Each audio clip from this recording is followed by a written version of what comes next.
सुखी जीवन का सूत्र। एक दुखी व्यक्ति विद्वान संत के पास पहुंचा और बोला कि गुरुदेव, मुझे कोई ऐसा सूत्र बताए जो मुझे जीवन भर याद रहे और मेरी सारी समस्याएं खत्म हो सके। मेरे पास इतना समय नहीं है कि मैं रोज आपके प्रवचन सुनने यहाँ आऊं। संत ने उसकी बात ध्यान से सुनी और कहा कि ठीक है, मेरे साथ चलो।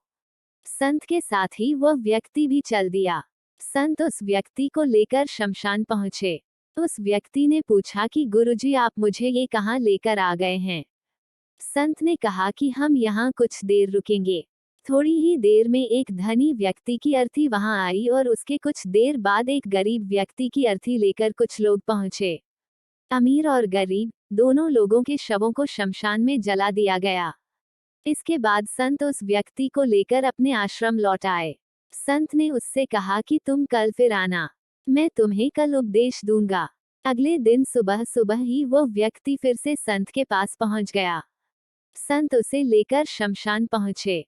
संत ने अमीर की चिता से एक मुट्ठी राख उठाए और एक मुट्ठी राख गरीब की चिता से उठाई। दोनों मुट्ठियों की राख दिखाते हुए संत ने कहा कि ये देखो, अमीर हो या गरीब, दोनों एक समान हैं, दोनों में बिल्कुल भी अंतर नहीं है। इसलिए हमें धन कमाने के लिए कभी भी गलत काम नहीं करना चाहिए, निजी स्वार्थ में दूसरों को कष्ट नहीं देना चाहिए। क्योंकि मृत्यु अटल सत्य है और एक दिन सभी मृत्यु को प्राप्त होंगे। मृत्यु के बाद कोई भी व्यक्ति अपने साथ कुछ भी ले जा नहीं सकता है। इसलिए गलत काम करने से बचना चाहिए। जो लोग इस बात का ध्यान रखते हैं, वे जीवन में कभी दुखी नहीं होते हैं।